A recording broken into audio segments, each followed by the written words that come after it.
We bring you the latest updates from the Pna Newsroom.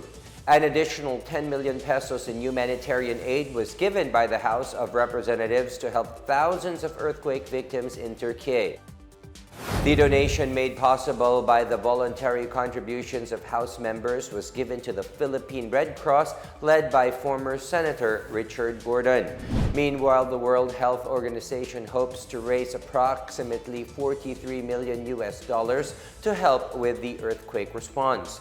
WHO Regional Director for Europe Hans Kluge said, "Now is the time for the international community to demonstrate the same charity that Turkey has shown to other countries over the years."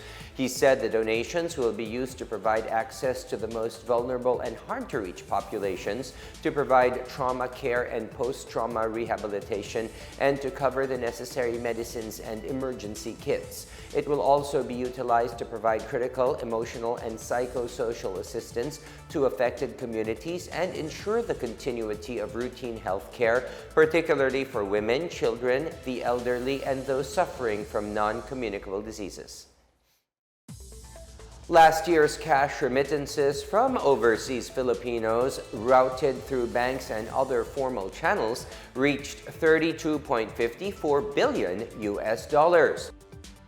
According to the Bangko Sentral ng Pilipinas, cash remittances grew to 5.8% in December due to an increase in revenues from land and sea-based workers. It said most of the cash transfers came from the United States, Saudi Arabia, Singapore, Qatar, and the United Kingdom, with the U.S. accounting for the lion's share of overall remittances, followed by Singapore and Saudi Arabia.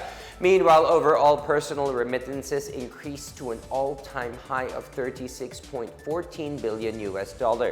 This is 3.6% higher from $34.88 billion in the year 2021. In our business news, the Organization of Petroleum Exporting Countries, or OPEC, forecasts an oil demand increase of 2.32 million barrels per day for 2023. Based on OPEC's most recent monthly oil market report published Tuesday, oil demand will reach 101.87 billion barrels per day. The figure may likely go up slightly due to China's expected improvement following its reopening from COVID-19 restrictions. In the first quarter, world oil demand is forecast to increase by 1.9 million barrels per day year-on-year and grow even more in the following quarters. Meanwhile, global oil supply in January increased by around 600,000 barrels per day month-over-month, a 3.3 million barrels per day increase from last year. OPEC's crude oil production decreased month-on-month by 49,000 barrels per day to an average of 28.88 million in January. During this period, OPEC's crude oil production increased the most in Nigeria, Angola, and Kuwait, while production in Saudi Arabia, Iraq, and Iran had declined. A low-pressure area, or LPA, has entered the Philippine area of responsibility and will likely bring rains over Visayas and Mindanao. The LPA was spotted this morning at 925 kilometers east of southeastern Mindanao.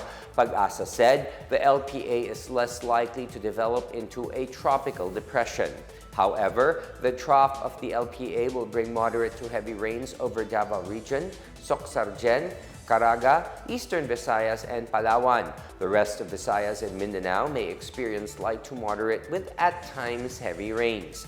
Pag-asa warns of possible flooding and rain-induced landslides in these areas. Meanwhile, Cagayan Valley, Ilocos Norte, Apayao, Abra, Kalinga, Aurora, Quezon, and Bicol regions will experience cloudy skies with rains due to the northeast monsoon. Metro Manila and the rest of Luzon will have partly cloudy to at times cloudy skies with light rains. And that is the latest and the biggest stories from the Pna Newsroom. For more news content, visit our webpage or head on to the Philippine News Agency's Facebook and Twitter accounts. We are also shown on the social media pages of the Presidential Communications Office and on Radio Pilipinas RP1. Stay tuned for more news updates. I am William Theo. We tell stories that inspire change. Good afternoon, everyone.